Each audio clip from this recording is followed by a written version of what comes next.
อกลงมัน ยืดเจ้าเครื่อง เจ้าสบายดีวันนี้เนาะมื้อเช้าวันนี้ก็มากินแฮปปี้วัน เจ้าเครื่อ เนาะ ง นี่แฮปปี้วันต้องผสมใส่น้ำวันนี้เด้อ นี่ นี่จะเป็นแผงนี่เป็นแคปซูลกินแล้วนี่ ออกทำเม เออ บุษนับ แบบอยากเห็นผลลัพธ์ชัดเจนน่ะต้องทอดแคปซูลเ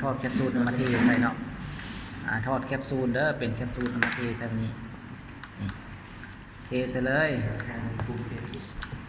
รสชาติจะคมเป็นสมุนไพรแท้ 100% เนาะนี่แฮปปี้วันเป็นมันกินละถ้าสนใจเนาะสนใจอยากเป็นตัวแทนจำหน่ายต่างแขวงก็ติดต่อมาได้เนาะเพราะว่าสินค้าของเรามี